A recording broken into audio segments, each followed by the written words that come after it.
Ayan. Sige, palakpakan natin si Lord. At tunay na dakila po ang Panginoon, no? Dakila siya habang buhay, no? At karapat dapat siyang sambahin, itaas ang kanyang ngalan sa lugar na ito. Ayan, praise God. Siyempre po, ako'y naniniwala na ang lahat po ay excited na rin makinig. Amen? Ng salita po ng Diyos, no? Tayo po ay dinala na po sa presensya ng Panginoon sa ating pag-aawitan. Ngayon naman po, tayo naman po ay makinig, no? At pakitapik na po yung katabi nyo. Bawal nang matulog. Hindi, alam ko buhay na buhay po tayo, no, at handa tayong makinig sa salita ng Diyos, no. At minsan po muli ako po ay nagpapasalamat sa privilege po na magamit ngayong umaga to share the word of God. At alam ko po ako ay isang mouthpiece lang, no. At ang pangalan po ng Panginoong Hesus ang siyang maitaas, madakila, tanging mga salita niya lamang po ang lumabas po, no? Mamutawi sa ating mga bibig ngayong umaga. Ayan, kaya praise God. At sino na po ang excited? Minsan pong muli, ipalakpak po ang kamay para sa Diyos. Ayan. At sisimulan po natin ito, no, sa video po. Ayan, video. Maikli lang po ito. Here's how we use a knot. Now, we don't pick it up and feel trying to find it. Instead, we use a knife and a fork. First, going from one end, cut it off. Then, cut off the other end, turning the knife on its side, then pour down the skin, peel back, and eat like so.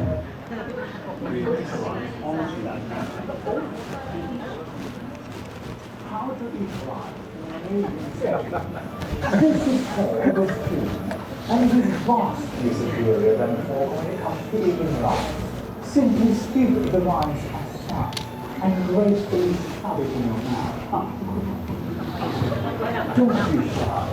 Colonize the rice if you will. Scoop every last grain and penetrate. Now, if you're ready to level up, you may progress to using your hand. Of course, to a certain British types, eating with one's hands is considered unhygienic. Some might even say beastly. And to that I say, Macario. Simply gather the rice with all 5 fingers, using all fingers as and with your thumb, gently glide the rice into and remember, never ever use a fork when eating rice. It is positively befuddling. Even the rice is confused. Ayan, praise God. Paano kayo kakain ng saging? Yan, sa mga ano dyan, sosyal. Di ba? Nakita naman natin yung mga Breton kung paano na kumain ng saging. Sa tingin ko po, mamili na lang kayo kung paano kayo kakain ng saging. Basta ako po, tatlong sabi raw pag tatlo, pang unggoy. Pag apat, tao. Pag binalatan. But anyway po, no, actually, sa atin po, no, wala naman po tayong gustong maliin dyan sapagkat kanya-kanya po yung kultura, tama? Sa Pilipino po, syempre, pag ang ulam ay tuyo o daing o pusit, ano pong gamit? Kamay. Kamay. Ayan, no? Syempre po, noon pa man po, no, sa mata ng tao, lalo na pag kayo po ay kilala, no? Prominente, no? Dapat po naka-standard palagi, no, ang mga kilusan, no? Ang postura dapat naka-chin up, di ba po? Palaging nakaganyan yan kasi ang yumuyuko lang yung mga mga mahihirap, yung mga katulong, no, yung mga slave. Every time na dadaan ng mga alta sa syudad, nakataas ang mga chin up po yan, no? So, pananalita, even pananalita nila, kailangan may accent, tama ang accent, di ba po? And pananamit, no? Lalo na nga po kung kayo po ay kilalang kilala, no? Alam nyo po, gaya po nito, no? Ayan po, meron akong ipapakita. Ayan. Ito po ang usong damit ngayon. Ito daw po yung vanishing dress. No, alam nyo po ano halaga po niyan? Ha? Gusto nyo malaman? Huwag na lang. Baka magulat po kayo. Yung mga damit pong ganyan nagre-range ng $9,500. Di ba? Para lang sa damit na ganyan, ewan ko na lang po, no? So, pag naglakad ka niya, 9,500, diba? Di ko alam kung sasaluduhan ka o baka anong isipin sa'yo, no? Or sometimes, even po yung mga popular, oh, ganyan po ang pananamit, no? Para lang ano ba yan, mapansin, para sabihin, oh, fashion, di ba? Nakakalungkot naman kasi ang galing na basketball player nito pero yung suot, ewan. Di ba po? No? Kasi ganito po ang mundo eh. Kailangan sikat ka, kailangan in ka, kailangan meron kang meron kang pang-capture, no? Para nang sa gayon ay matandaan ka, no? Ikaw ay mas maging matanyag or kung eto pa po, sa mga nagtatapon ng basura, dapat daw magkaroon kayo nito, no? Yan po ang tinatawag na Balenciaga trash pouch. Gusto niyo pong bumili niyan? $1,790. Lalagyan lang po ng basura. O, di ba? I-display niyo yan sa harapan niyo, ng bahay niyo. Ewan ko lang kung hindi mamangha yung tao. Kaya lang po, ang sinasabi po natin dito, no? Maaring po yan po ay ginawa, no? Kasi yung mga damit din po kanina, Balenciaga po yan eh. Pag pinag-usapan po ang Balenciaga, ito po ay mahal, branded, at pili lang ang nakakabili. No? Ibig sabihin po, kung suot mo yan, o may iba pa pong brand, mga LV, tama? Yung mga buwaya dyan, sino mahilig magsuot ng buwaya? At isip buwaya na rin. Di ba? Marami yata niya sa Kongreso, tsaka sa Senate eh. Di ba? Ayun, kasi panay ang suot ng buwaya eh. Tayo, okay na tayo sa Poma. O kaya sa Nice, di ba? Joke lang po. But to be serious po, no, ano po yung relevance nito sa atin pong buhay, no, bilang mga Kristiyano o sa mundo? Alam niyo po, mas pino ang galawan mo, mas ikaw ay may achievement, gaano ka ka-fluent magsalita, gaano ka ka-finesse, advantage para sa mundong ito, no? Yan po ang advantage, no? At madalas ito po yung basihan ng tao para sabihin na katanggap-tanggap ka, no? Kasi pagka umupo ka sa isang hotel, kailangan alam mo kailan mo gagamitin yung fork, kailan mo gagamitin yung knife. Kailan mo gagamitin yung spoon? Kailan mo gagamitin yung teaspoon?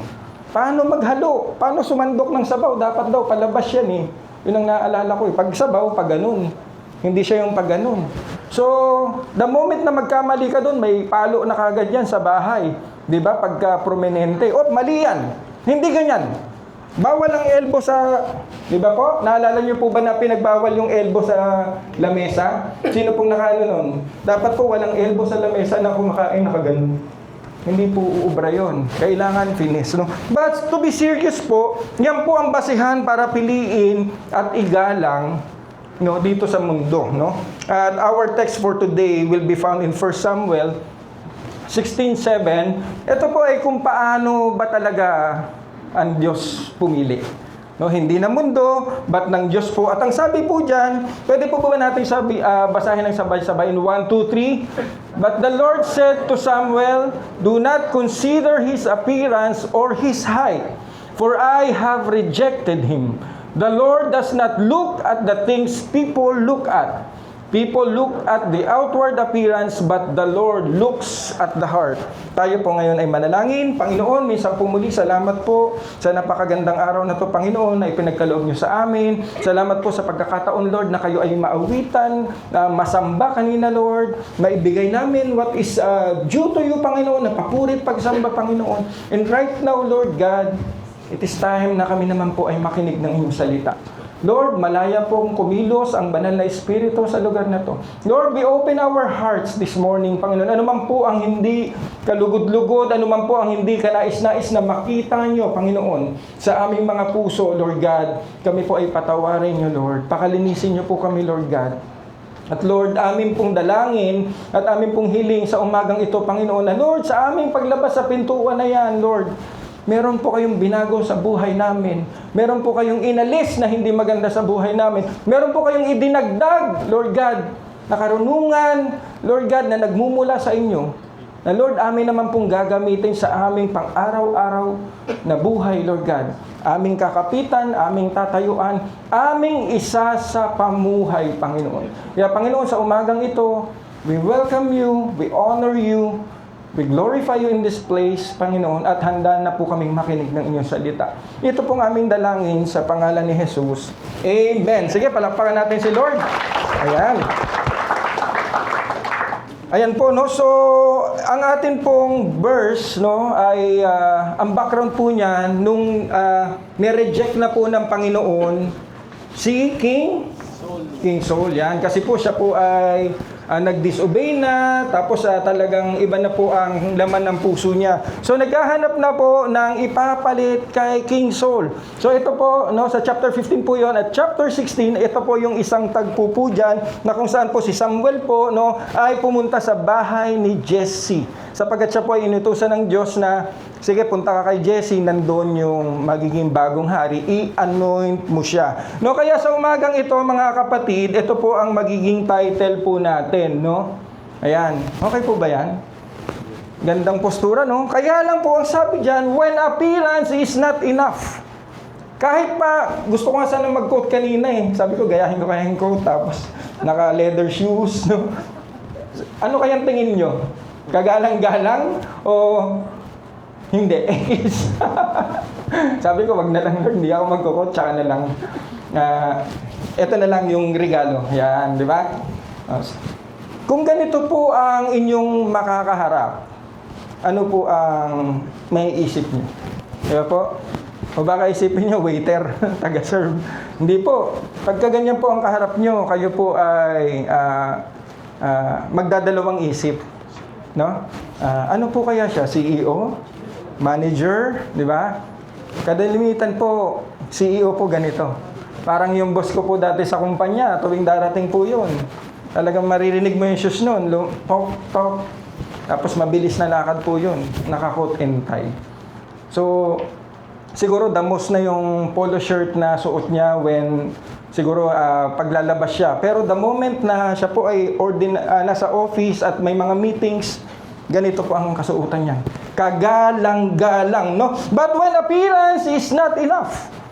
Kung ang ano daw po, kung ang itsura, no? Kung ang pananamit, kung ang postura, no? Ano pa, kung ang mukha, kung ang ayos, no? Ayan pa po yung ibang sabi sa appearance, kung ang hugis, no? Ay hindi naman talaga sapat. Bakit? Because the Lord looks at the heart. Kaya tingnan mo yung katabi mo. Yan ba ay nakapustura ngayon? Tingnan nyo po kung kagalang-galang ba. Kung hindi naman naligo, alam ko naligo naman siguro lahat. Kung nagdamit ba ng pang Sunday na damit, di ba? Hindi pang hindi pang tawag nito, hindi pang malling, pang Sunday. Yan, di ba po? So, okay. Ito na po. Ito po ang ating hihimay-himayin ngayon, no? Ang verse natin, 1 Samuel 16:7. Sabi diyan, but the Lord said to Samuel, do not consider his appearance. Sabi mo sa katabi mo, do not consider my appearance. Yeah? Huwag mo ako maliitin. Anong tawag nito? Langgam ka lang. Joke lang yun. No? Please consider my appearance. O kaya, baliktarin natin. I will consider your appearance just right now. Diba?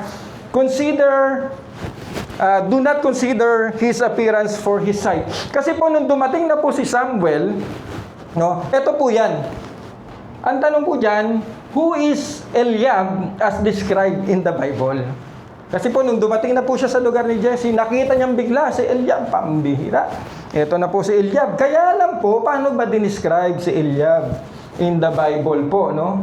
So, who is Eliab as described in the Bible? Ito po ang sabi sa 1 Samuel 16:6, no? Prior sa atin pong verse, sabi diyan, when they arrived, Samuel saw Eliab and thought, surely the Lord's anointed stands here before the Lord, no? Naisip niya o sa tingin niya, di ba po? Parang gano'n ang sitwasyon. Sa tingin ko, andito talaga yung pinili ng Diyos. No? So ganyan po i-describe ng Book of Samuel si Eliab. At ang sabi po diyan, Samuel was impressed by Eliab. Kaya yung katabi mo, impressed ka ba ngayon? Yan. Siyempre, kung asawa mo, dapat ma-impress ka. Dahil kung hindi, latay ka mamaya. Di ba? So, si Samuel po, biglang na-impress. Pagkakita niya palang matangkad eh. Di ba po? Matipuno.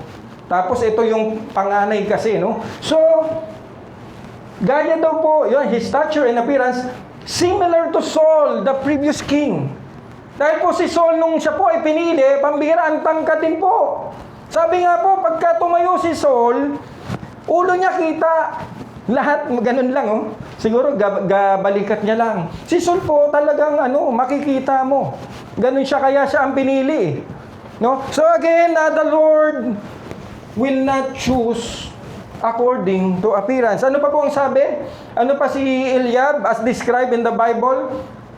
1 Samuel 17:13, no, next chapter, ang sabi po diyan, Jesse's 3 oldest son had followed Saul to the war. The firstborn was Eliab. Ibig sabihin po, si Eliab po, siya po ang panganay, at higit sa lahat, siya po ay isang warrior, isang soldier, isang mandirigma. No? They, like Saul, sila po ay pumunta sa war, sila po ay pumunta sa battle, kaharap po ang mga Palestino.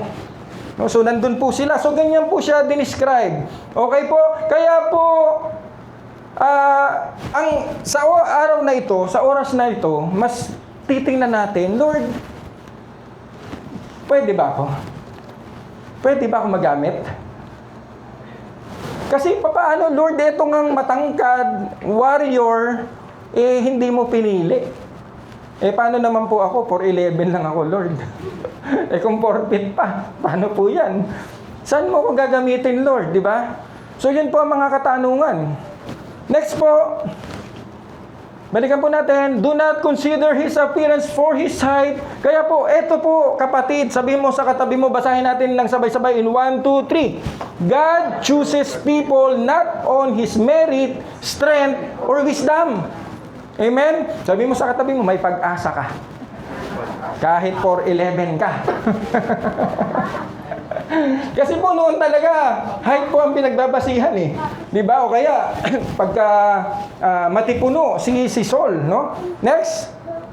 Tingnan niyo po bakit God chooses people not on his merit, strength, or wisdom. Ito po ang sabi po, no, sa salita ng Diyos in Matthew 4:18. Ito po yung pagpili doon sa unang 4 na apostles, no? Ang sabi po diyan, and Jesus walking by the Sea of Galilee saw 2 brothers, Simon called Peter and Andrew, his brother, casting a net into the sea, for they were fishermen. Then he said to them, follow me, I will make you fishers of men. They immediately left their nets and followed him. Sana po ang Panginoon na lang ay pumili ng mga saserdote, pumili na lang sana ng priest, pumili na lang sana ng mga miyembro ng synagogue. Doon sana pumili ang Diyos. Pero dito po pinapakita na kahit ano po ang atin pong estado sa buhay ngayon, huwag ka pong manliit. Because pwede po tayong gamitin ng Panginoon. Baka sometimes po, kaya tayo ayaw maglingkod, baka meron tayong dalawang isip, Lord, wala naman kasi akong pera. Paano ako maglilingkod? Lord, alam mo naman yung sitwasyon ko, Panginoon. Paano ako maglilingkod?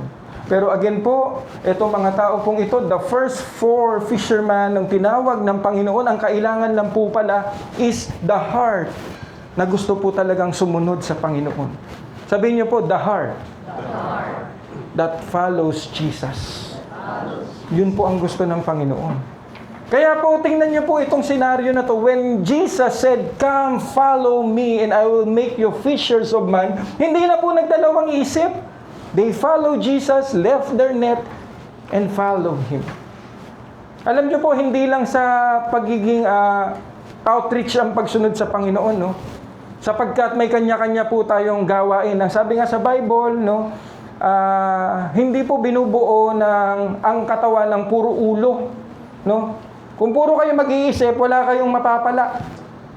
kanya-kanya kayong tawag nito, programa, pagalingan, wala pong mangyayari. Pero hindi din lahat ay puro na lang ilong. O kaya puro kamay, puro paa.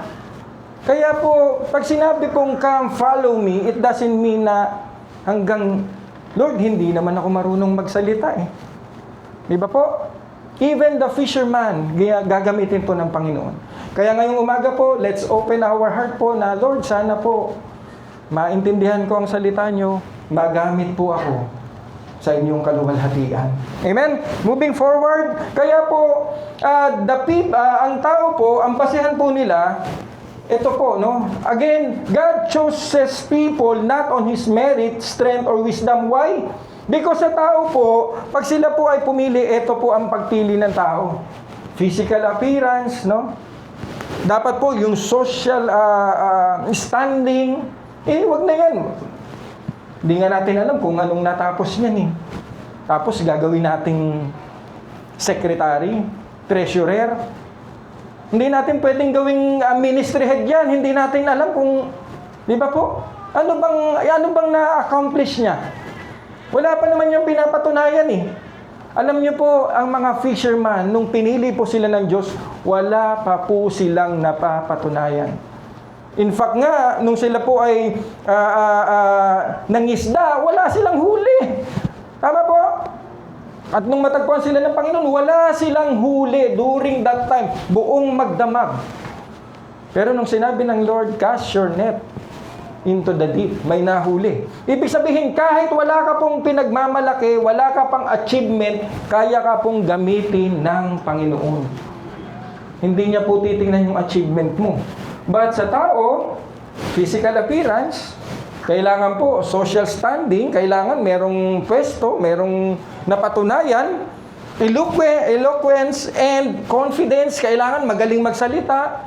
Naalala niyo po si Moses? Ano sabi ni Moses? Di ba po? Hindi siya marunong magsalita. At sino pong pinasama sa kanya para magsalita? Si Aaron. Alam niyo ang Bible, Thank you, Lord. Sana kung may ngayon, may quiz. Ilang kaya nakasagot na si Aaron po ang pinasama kay Moses para magsalita? Tingnan niyo, Moses hindi marunong magsalita, pinasamahan ng Diyos, pero po ginamit mightily, accordingly, for His purpose, no? To save the Israelites, para ahunin ang Israelites from Egypt, papunta pong promised land. Kaya po huwag niyong maliitin ang sarili niyo po. Hindi po sa stature, hindi po sa kung anong kalagayan mo ngayon. Kahit may problema ka kapatid, the more na dapat tayong maglingkod sa Panginoon. Hindi po magiging hadlang ang ating problema. In fact po, itong mga fisherman, alam naman natin ang buhay ng fisherman. Lalo na po ngayon, mataas po ang diesel. Sabi nga, ang ibang fisherman hindi na bumabiyahe. Pero dahil ba mataas ang diesel, kung ikaw ay naglilingkod sa Panginoon, hindi ka na rin maglilingkod. Parang ganun lang po. No? So ang Diyos po, pag gusto na yung gamitin, all for His glory, wala po siyang pakialam sa status mo. Wala po siyang pakialam sa karunungan na meron ka. Dahil ang sabi po, mas gusto ng Diyos, pinipili niya yung mga simple, yung walang alam, wala pang napatunayan, dahil gusto po ng Panginoon, siya po ang mag-glorify. Dahil the moment po na kinuha niya ang mga marunong, ang mga mga meron, ay, hindi naman ng Diyos yan, ako yan. Amen? Kaya po, yan po, and external religious activity, no? Hindi yung marami ka na rin napatunayan sa pagsisimba, sa paglilingkod mo. Kaya po, mostly nga po, ang mga tawag nito, mga Pharisees, talagang ayaw ng Diyos. Palagi niyang sinosoplak. Di ba po? Kasi po, ang umiiral sa mga Pharisees, sa mga priests, is ano po? Knowledge. Pero walang puso. Kaya nga sabi ng Panginoon palagi, sinasabi niya, tithes kayo ng tithes, pambihira. Pero nakalimutan nyo ang justice. Nakalimutan yung ipagtanggol ang mahihirap. Bakit? Walang puso. Buti pa ang saging, may puso. Ayan po, next po. Kaya po, eto mga bagay na to, ekis, sa harapan ng Diyos yan. Hindi importante sa Diyos yan. Sabi mo sa katabi mo, hindi importante sa Diyos kung gwapo ka o maganda ka. Diba? Uy, sabihin mo, hindi importante sa Diyos kung gwapo ka o maganda ka. Ngayon lang. Ngayon lang. Kasi linggo, nag-makeup. Pag tinanggal yung makeup, ewan ko na lang po. Ayan, di ba? So, hindi importante sa Diyos yan. Kaya habang meron tayong buhay, may pag-asang magamit ng Diyos. All for His glory. No? So, ayan po. Do not consider His appearance or His height, for I have rejected Him. Ang saklap. Huwag naman po sana na, Lord, bakit mo ko nireject? Kaya lang dito, merong nireject ang Panginoon. Bakit kaya nireject si Eliab? O yung iba pang mga kapatid, hindi lang po si Eliab yan ha. Lahat po ng kapatid, reject. No? Reject sa Panginoon. Kaya po ang tanong, why Eliab was rejected? Tanong mo sa katabi mo, why? Yan, why? Bakit? Okay? Why Eliab was rejected? Ito po, no, kung pupuntahan po natin yung chapter 17. Ano pong tagpong ito? Ang ganda ng tagpong ito. Nung si David po ay unyutusan na ni Jesse na dalhin mo itong mga pagkain sa mga kapatid mo kasi nandun sila sa giyera. Di ba po? At si David naman, iniwan niya yung kanyang mga tupa, no? Nag-assign siya ro na titingin ng tupa at dala-dala niya yung mga pagkain, no? Para sa kapatid niya. At habang papunta po siya doon, tambihira, naririnig niya yung higante. Sino yun? Si Goliath. Si Goliath grouper. Di ba? So si Goliath, pati yung mga Palestine, hinahamak-hamak ang mga Israelite. At hindi po nagustuhan ni David yun. Bilang mananampalataya at nagtitiwala sa Panginoon. Ang sabi niya, sino ba itong mga supot na to na kung hamak-hamakin na lang ang ating tayong mga Israelita? Di ba po? At eto po, dahil si Eliab nandun, eto po ang naging niya. Kinonfront niya si David and rebuke him in front of the Israelite army camp. Bakit mo sinasabi yan? Ano bang sinasabi mo? Kasama po yan ha. Next, ano pa po ang sinabi nito ni Eliab? Siya po ay nag-apoy sa galit. Yan. Accuse David of pride and wickedness of his heart. Ang sabi niya, bakit ka nandito? Iniwan mo yung mga tupa. Mayabang ka. Ayan, sabi dyan. Iniwan mo yung mga tupa. Bakit gusto mo yung mapanood yung laban? Yan yung sinabi ni Eliab. Next po, ano yung pangatlo dyan? Ang sabi niya rin po, ayan na clicker natin. Ayan. Ang sabi po dyan, number 3 na sinabi po ni Eliab, bakit siya na-reject? He was likely jealous or embarrassed that David was showing more faith and courage. Ito po ang pinakamasakit. Isang bunsong kapatid, nag-aalaga ng tupa, darating doon at sasabihin, sino ba itong mga supot na to? Kung pagsisigawan ng mga Israelita, kung hamunin, kung hamakin ng Diyos. Di ba po? Ano bang meron dyan? At sabi, ano ba pagka, may tagpo doon na pagka nanalo o napatay itong giant, kasi naghahamon si Goliath, ang sabi ron ay bibigyan ng gantimpala at ipapaasawa sa anak ni Saul. Di inulit niya yun, punta na naman siya, ano ba pagka napatay itong napatay itong higante na to, ano bang meron? Para makasiguro siya. At yun na naman ang sinabi. Merong gantimpala at kasal sa anak. Kaya po, ang Eliab, siya po ay nagselos kay David. Bakit? Dahil po, every time na humaharap si Goliath, sila po ay nagiging, para po silang makahiya, nahihiya. Hindi makatingin. Dahil takot. Dahil kulang sa pananampalataya.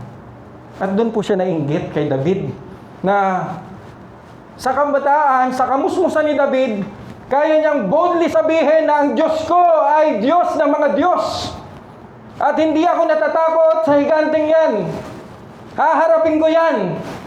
Papatayin ko yan. At alam naman natin ang kwento. Sino pong hindi nakakaalam ng kwento ni Goliath at ni David, ikikwento ko po ngayon. Taas ang kamay. Para hanggang alas 12 po tayo rito. Alam niyo na po ang kwento.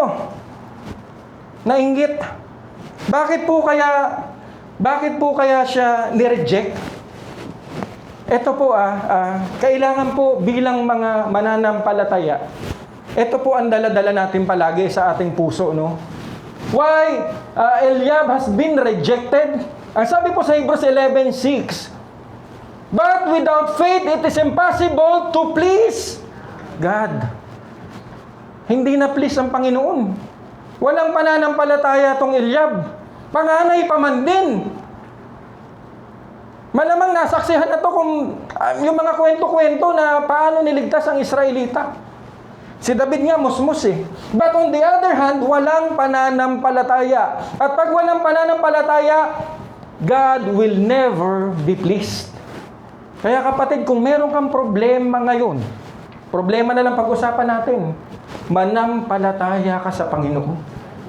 Nang sa gayon, ma-please siya sa'yo at matulungan ka niya. Dahil kung may problema ka na at sasabihin mo, wala naman tumutulong sa akin. Paano na lang bukas? Diba? Ang sabi ng Bible, wag mo nang problemahin mo na yung bukas. Problemahin mo yung ngayon.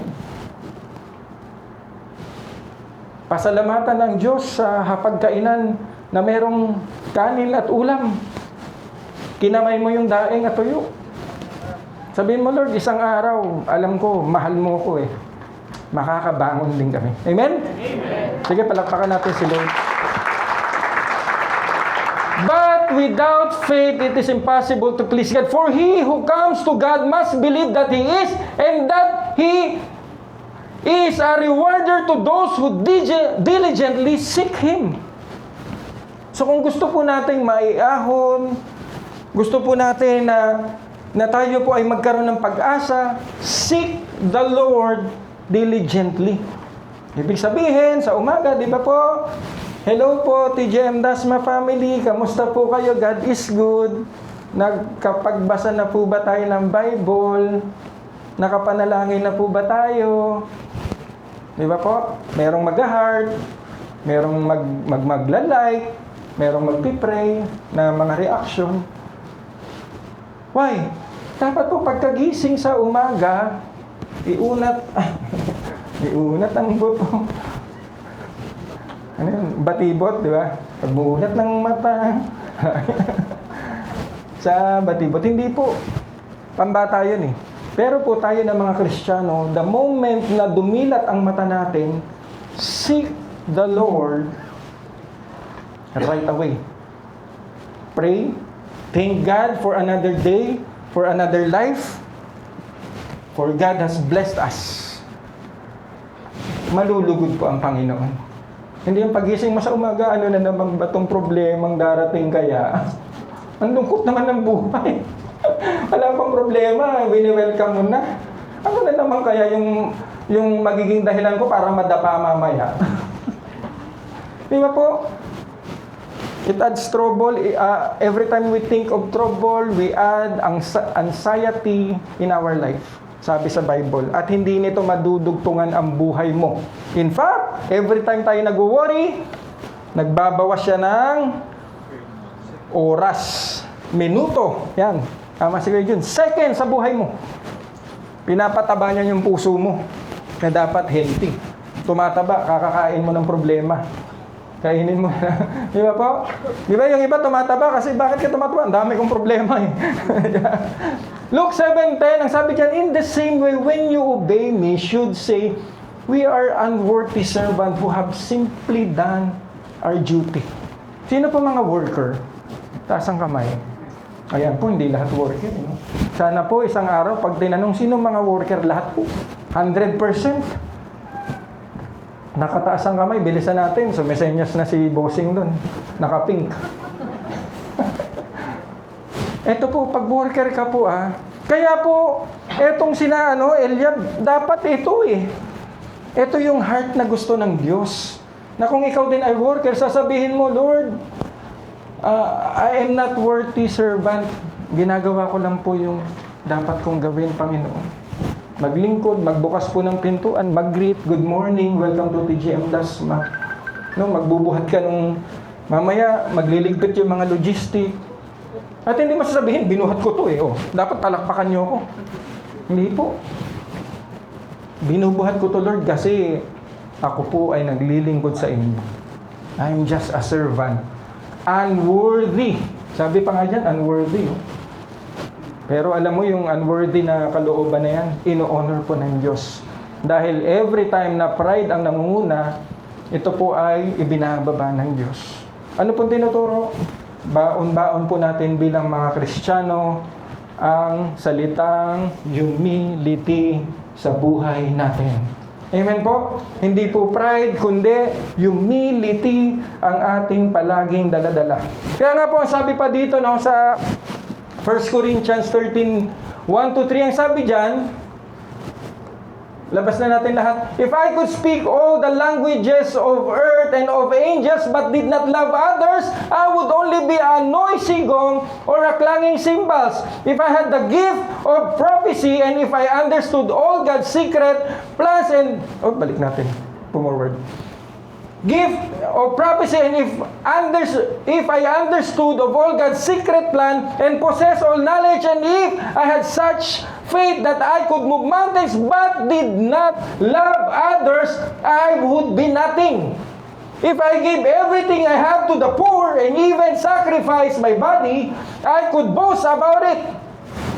But if I didn't love others, I would have gained nothing.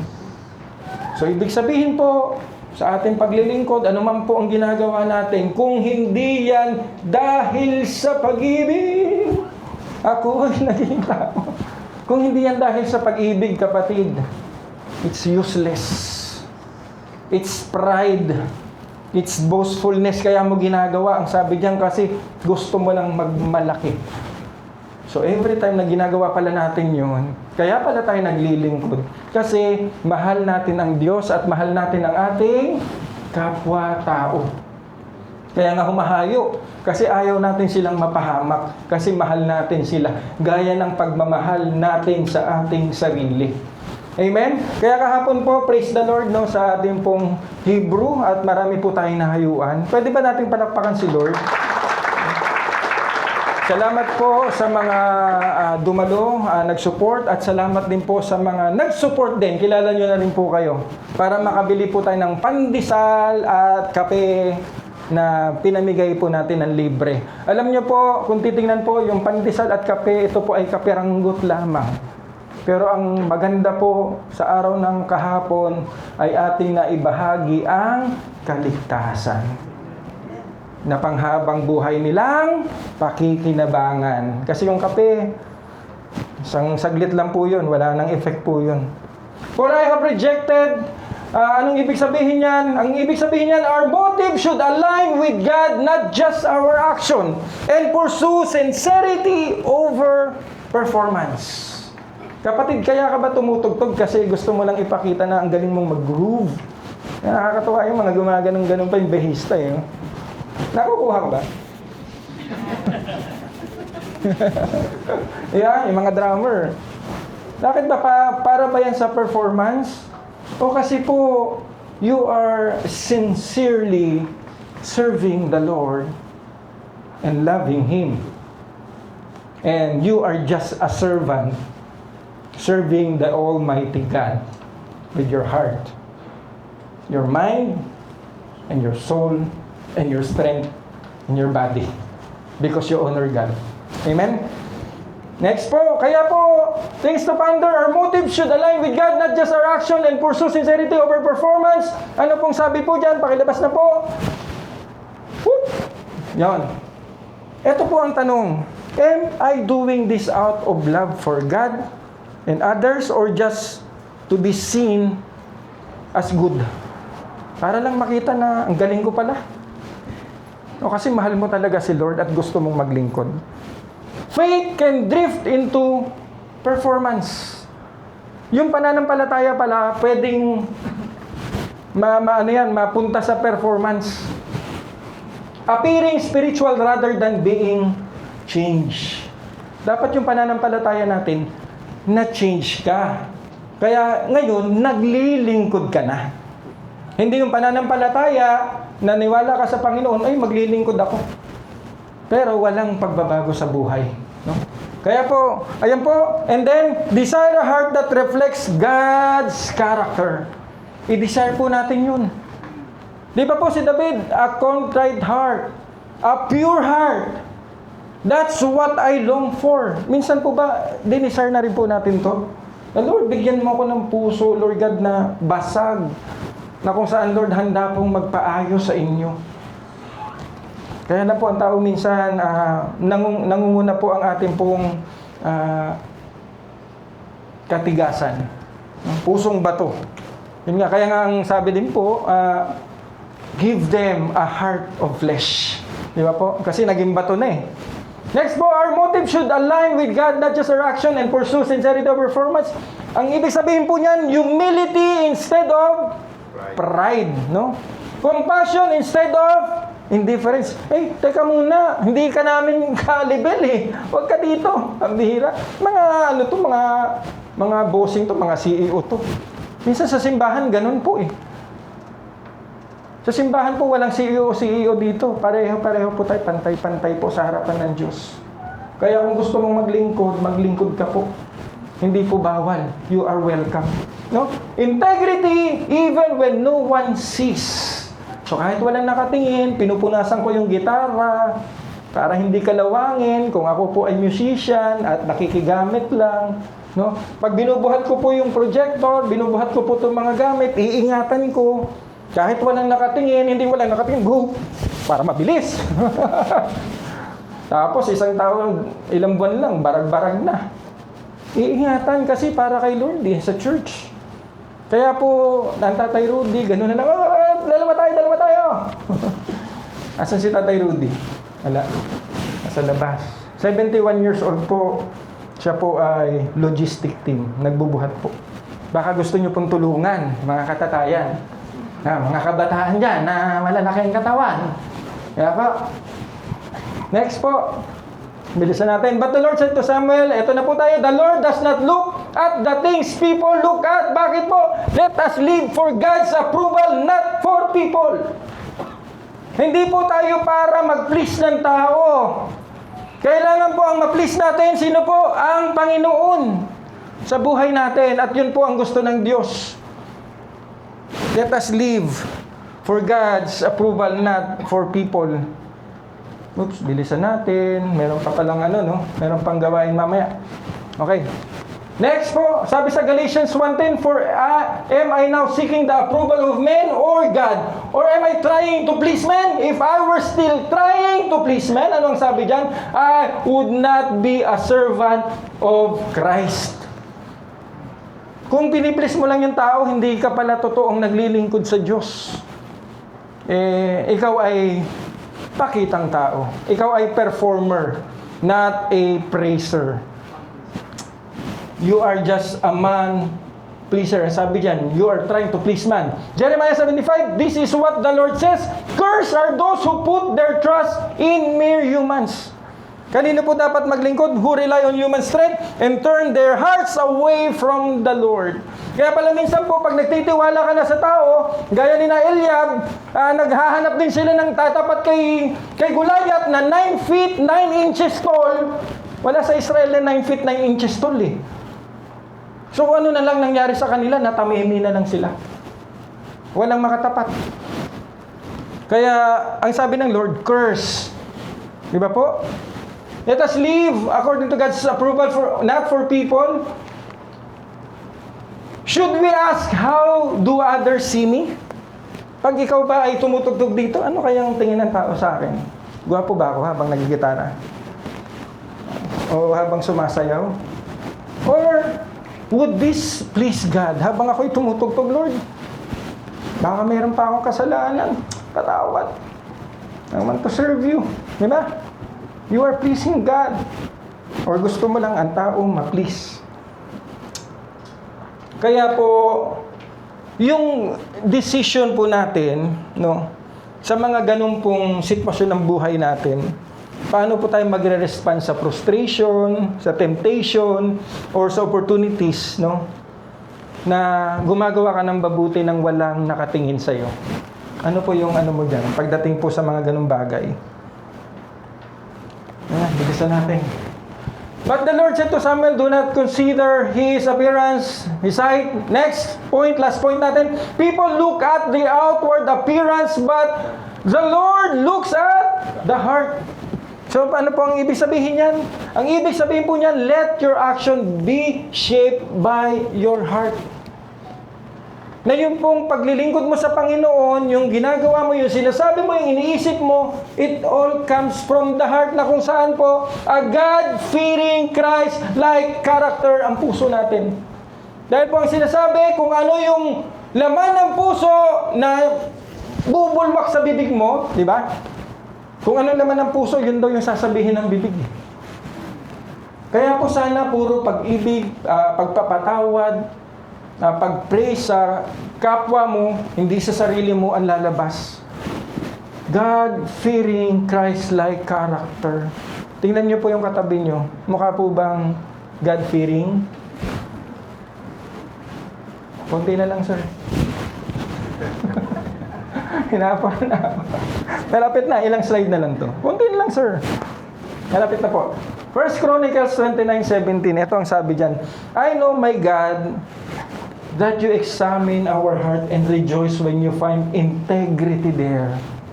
You know, I have done all this with good motives. Good ba yung motive mo habang tumutugtog? Good ba yung motive mo habang binubuksan mo yung pintuan? Ito na naman pong kaaway ko, nagsisimang ako nung nakaraan. Good morning! Welcome to TGM!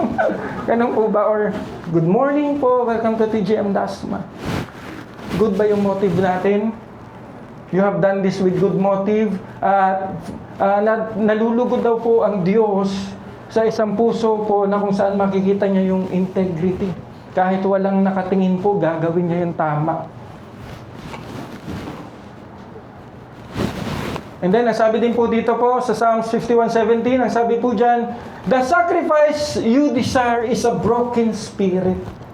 Ang gusto po ng Diyos na kung meron tayong ipagkakaloob sa Kanya ay isang basag na puso. No? You will not reject a broken and repentant heart, O God.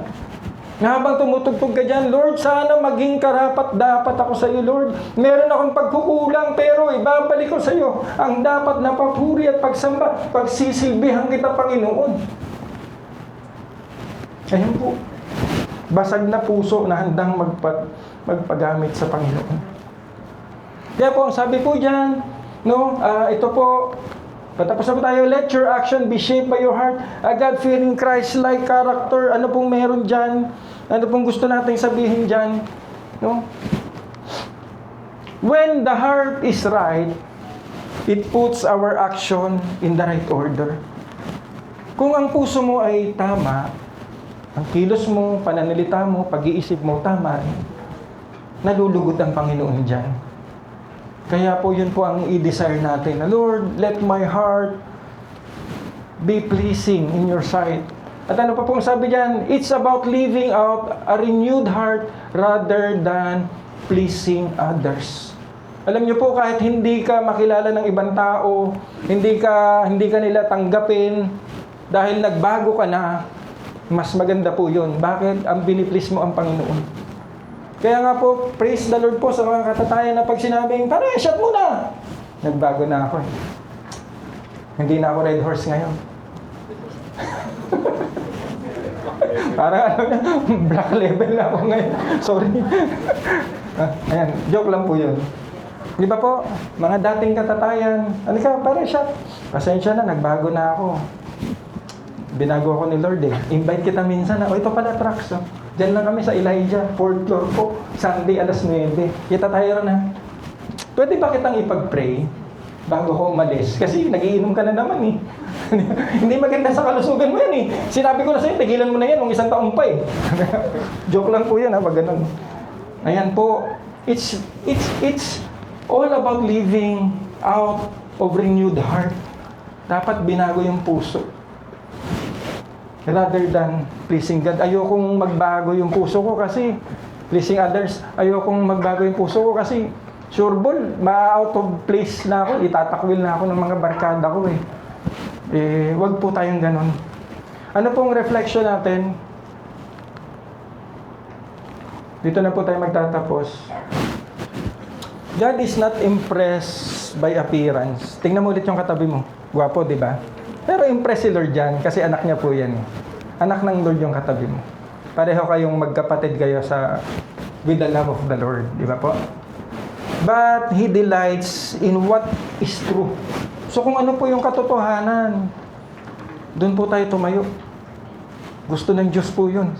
Kahit po itakwil ka ng mundo, tayuan mo yung tama, lakaran mo yung tama, ipagtanggol mo yung tama, ipagsigawan mo yung tama, ipamalita mo yung tama, ipamalita mo si Jesus at yung kaligtasan.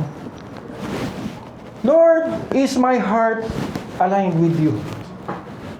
Ano po yung laman ng puso mo ngayon? Aligned ba tayo sa Panginoon? Kamusta po? Gusto mo bang maglingkod pero ayaw mo? Baka gusto mo na pong maglingkod, pinipigilan ka lang po ng hindi natin alam. Maglingkod po tayo. Lord, is my heart aligned with you? Am I deepening in my love for you or simply keeping a routine? Lord, kaya ako nandito kasi mahal kita eh. O baka kaya ako nandito kasi Lord, alam mo naman pag Sunday, kailangan kong tumugtog, makita ko si Crush. Nag-groove ako ng ganun. Kasi Lord, 32 years old na po ako. Wala pa po akong nampas na ako ng kalendaryo. Baka sa pag-awit ko, meron nang magka-crush sa akin. Di ba? Joke lang po yun. Pero baka totoo. Hindi joke. Ibig po nating sabihin mga kapatid, lumalago po ba yung pag-ibig natin sa Panginoon? Sa mga workers? Or we are just simply, kasi Lord, Sunday ngayon eh, eto na naman, bukas pintuan, buhat ng mga gamit, ayos ng mga silya, lagay ng mga envelope, tapos uwian. Kapatid, pwede ba tayong tumayo?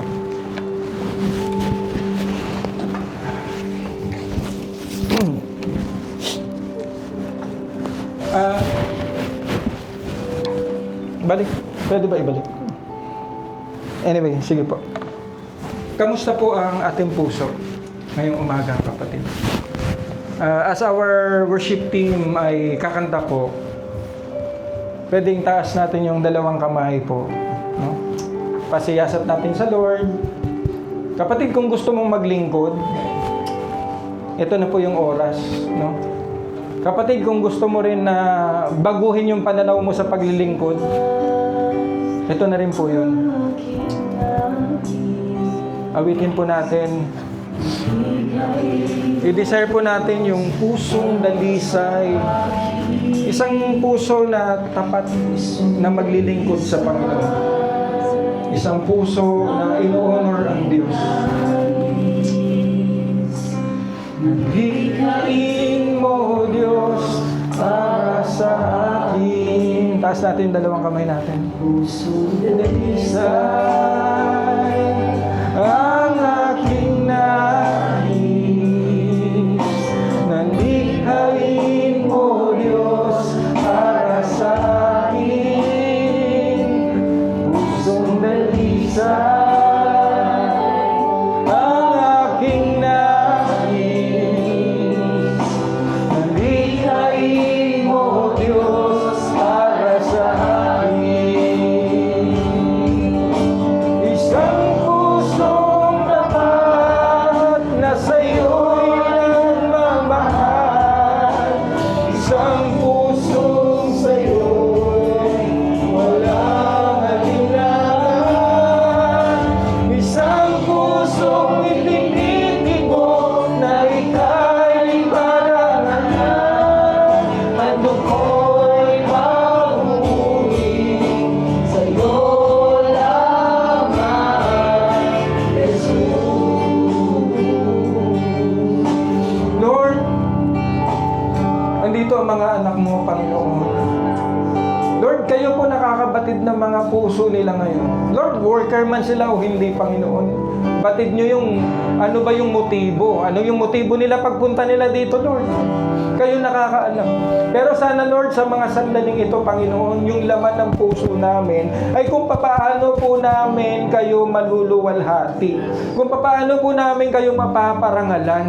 Kung papaano po ang pusong ito ay maglilingkod at susunod sa inyo. Kung papaano po ang pusong ito, Panginoon, ay magpapakumbaba at meron pong banal na takot sa inyo, Panginoon. Hindi po yung pansarili namin, hindi po yung para kami ay makilala o kung ano paman, kundi ang pusong ito, Lord God, ay magpapakumbaba. At ikaw ang itataas sa buhay na ito, Panginoon. Lord, salamat sa buhay ng iyong mga anak. Pagpalain niyo ang bawat isa na narito, Lord God. At nawa, Panginoon, ang inyong mga salita, baunin namin sa aming paglabas, Panginoon. Na sa aming paglabas, Lord God, tinitingnan niyo pala ang puso, Panginoon. Na Lord, bagamat baka ang akala namin hindi kami capable, hindi kami kalugod-lugod na maglingkod, marami kaming pagkukulang, pero Lord, paunawan niyo po ngayon, wala po kayong pinipili. Kung gustong maglingkod, Panginoon, handa po kayong tanggapin. Kaya Panginoon, andito po ang mga anak niyo, minsan pong muli, pagpalain niyo sa pangalan ni Jesus. Amen and amen. Ayan. Sige po tayo. Ayan, tapos na po. Ayun, again.